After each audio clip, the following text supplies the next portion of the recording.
La politique au Cameroun est en pleine effervescence avec les élections législatives et municipales qui approchent. Les partis politiques se mobilisent pour séduire les électeurs, notamment le PURS qui annonce l'ouverture des candidatures pour ces dites élections. Mardi 26 janvier 2026, mesdames et messieurs, recevez nos chaleureuses salutations et bienvenue pour un nouveau numéro de la synthèse de l'actualité. Allons droit au but en débutant avec le journal Alpha Echo qui met sous les projecteurs FINACEPT Cameroun agilité, proximité et expansion en 2026. À retrouver dans ce journal. Allons en côte de une avec l'urgence d'un repatriement des avoirs extérieurs. À retrouver en page 4 de ce journal. Toujours en côte de une, la Camouata souscrit à AFG et Zénith. Les détails, c'est dans ce journal. Allons en pied de une avec The price prevent finally subside in Cameroon as 2036 begins. À retrouver dans ce journal et sortons de ce journal toujours en pied de une avec le point des 109 premiers jours après la reprise de Eneo. C'est à retrouver dans ce journal. Accroissons avec le journal de Guardian Post qui met en évidence One Performance Attract calumny. Anglo France at helm of state institutions targeted for destruction. À retrouver dans ce journal en tête de une, Orange Foundation donate 13 million francs CFA worth its tools to government.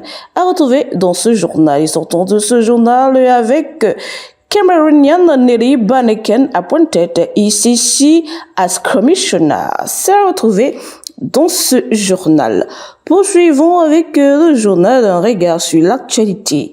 Au pinacle, assainissement urbain, l'offensive de Célestine Ketchakoutes contre les déchets. C'est à parcourir en page 3 de ce journal. En tête de une, marche du monde de l'Afrique pour un ordre mondial plus égalitaire. C'est à retrouver dans ce nouveau numéro du journal Un regard sur l'actualité. Sortons de ce dit journal avec un pied de une, car le dialogue sauve des vies, l'expérience de Reach Out Cameroun. Les détails, c'est dans ce journal Un regard sur l'actualité. Progressons avec le journal Mutation. Au summum, nouvelle église, le décret fait foire. C'est à lire en page 100 de ce journal. En code de une, communication électrique Camtel se connecte à la CBC. À retrouver en page 3 de ce journal. Toujours en code de une, contrat non résilié, Marc Brice qui perçoit toujours son salaire. C'est à lire en page 10 de ce journal. Et sortons de ce journal de mutation avec un pied de une, Taïwan, Beijing réaffirme sa souveraineté. C'est à lire en page 7 de ce journal. Prolongeons avec le journal Le Jour. En manchette, manipulation des matchs, la FECAFOOT ouvre des enquêtes. C'est à retrouver dans ce journal. Et sortons de ce journal Le Jour avec un pied de une, EDEA, confiscation des terres, les cris des femmes. C'est à retrouver dans ce journal. Maintenant avec le journal L'Afrique Echo qui titre sur la lutte contre l'insalubrité urbaine. Paul Atangadi dote les communes de Yaoundé du matériel pour le ramassage des ordures. C'est à retrouver dans ce journal en pied de une, Manaouda Malachi qui relance les travaux. Sortons de ce journal Afrique Echo avec toujours en pied de une, Eric Fendi impulse une nouvelle dynamique chez les partenaires d'Etoudi. À retrouver dans ce journal. Clôturons avec le journal L'Indépendant qui met en exergue législative et municipale 2026. Ayos fourbit ses armes. C'est à retrouver dans ce journal. Allons en code une avec discipline au RDPC entre rivalité, méfiance et ambition personnelle.